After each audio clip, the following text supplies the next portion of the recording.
my name's Louise. And we're from Dietitians Live, and welcome to our channel. So, when we are not doing Dietitians Live in our day job, we work as dietitians and we specialise in an area called inherited metabolic disorders.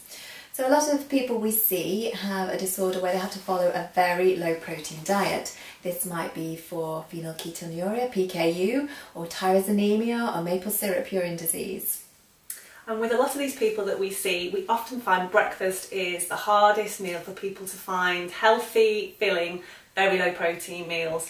So today we thought we'd come and give you some ideas and some tips for breakfast that are going to be filling and very low protein. But just to remember, this is not for the general public. This is for people that have been told by a doctor that they have to follow a very low protein diet for their disorder. Okay, so where are we going to start? Do you want to start with maybe some of the cereals? Yeah, so you can get a lot of low protein cereals on prescription. Well, not a lot, it's about 3, but they're all quite sugary. So you can use normal cereal as your exchanger. So I've weighed out 3, no I haven't, I've weighed out 2 exchanges worth of hoops here. But it's not very filling just to have that on its own. So you could chop a banana, put a banana on top of it, or put other kinds of fruit on top of it. We've got some blueberries here that you could add on top.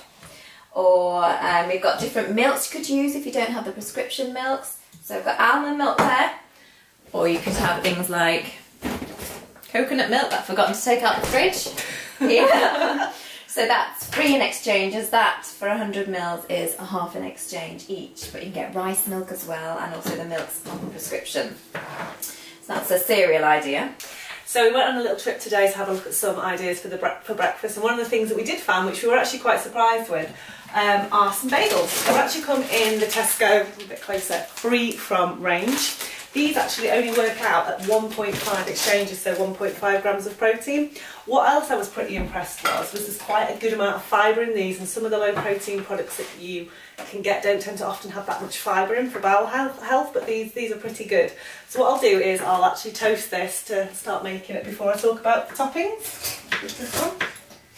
So there's quite a few different things you could use for a topping for a bagel. So Louisa started to chop up some mushrooms, because fried mushrooms would be a good idea, and she's got this really lovely, I'll show you here, olive oil with basil in it. This has actually come from Aldi, if you're interested. So she's going to try and do that for us today to taste. Other ideas, avocado, quite nice chopped up on top of your toasted bagel. If you just quite like sort of the simple spread and a bit of jam on top, that's another option for you, quite low protein. We also found these light Philadelphia, I'll show you here, soft cheeses. They come in a little pack of 4 and they're really convenient because they only work out at 2.5 exchanges per tub, so that's 2.5 grams of protein.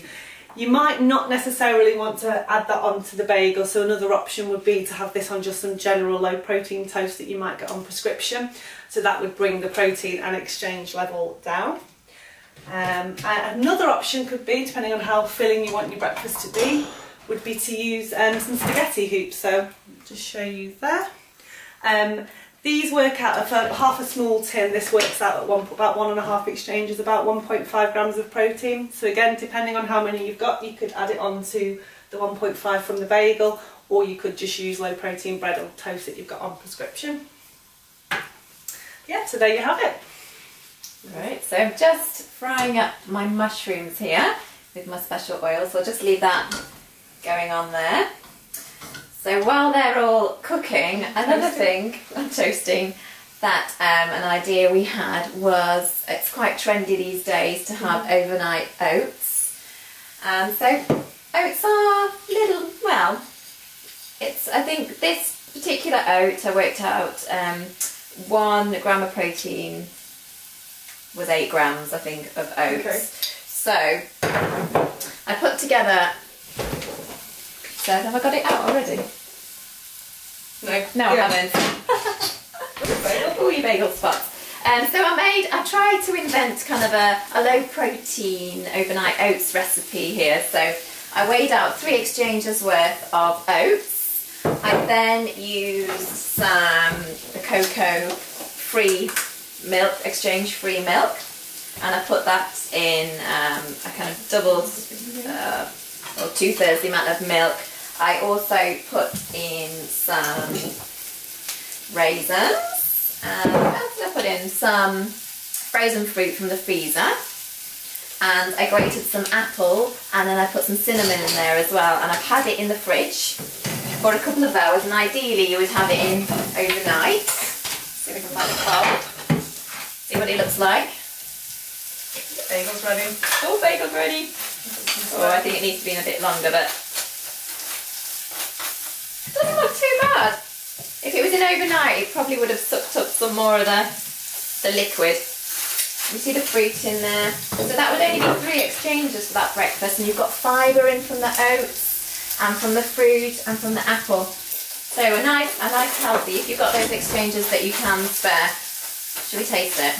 You want to taste it as well, Sarah? Yeah, I'll taste it. So whether it needs extra sweetness, because it's only got sweetness in from the fruit. Okay. Oh, it's quite nice. Very fruity with all that fruit in there. Very sweet. It's really fruity. Nice though. This bagel smells great. Great, and you put some butter on that, yeah, some marge on that. Which obviously wouldn't make any addition to your protein. Right, so nearly done with these. So, a top tip for your mushrooms, I'm not sure whether you can see it here, but definitely put some black pepper in them, makes them taste so much better when they're cooking. And I'd probably cook them for a little bit longer if it was just for me, but for oh yeah, display purposes. I'm not particularly, it's not particularly beautiful, yeah, but nice low protein breakfast then, and also 1 in 5 a day, getting in the morning as well by having the mushrooms. Yeah, put it back on the toast. So that's one option. It's like a Saturday morning brunch option, isn't it?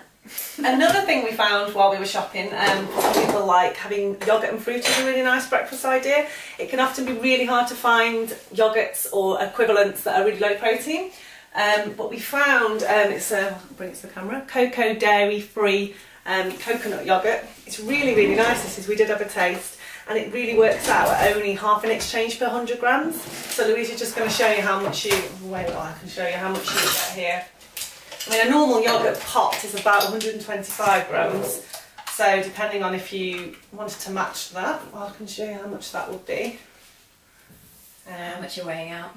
100 grams? I'll do 100 grams. I mean, obviously if you wanted to have a little bit more to match a yoghurt pot, you could, but obviously that would just boost the proteins. And 100 grams is half an exchange? 0.6 grams of protein, so that would be work out at half an exchange, yeah. Oh, I've gone slightly over there. It's not working. And that's quite a lot for half an exchange, isn't it? Yeah. So if you want to double that for 1 exchange... Yeah, it's a couple of 100 grams of yoghurt there. And obviously with yoghurt there's so many different options of things you can put up on top, so many different types of fruits.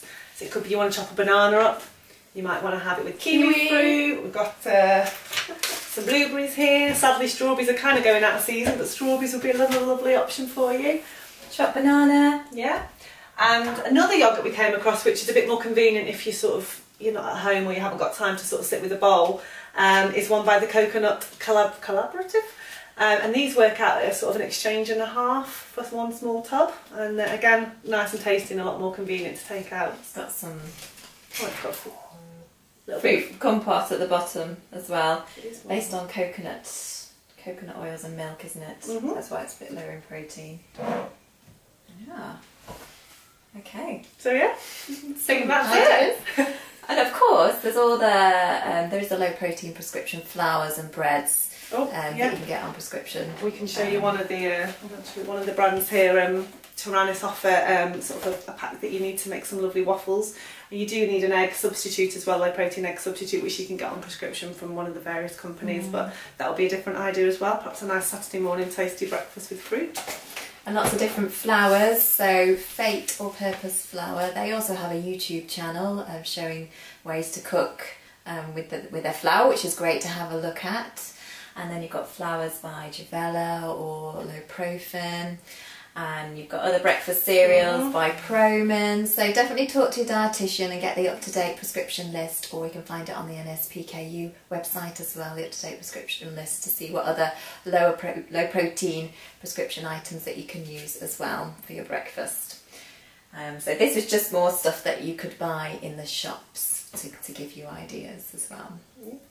Okay? Nice. Got a lot of food to eat now, Sarah. Yeah, we have. Yeah. All right, thank you for watching. Bye. Bye-bye.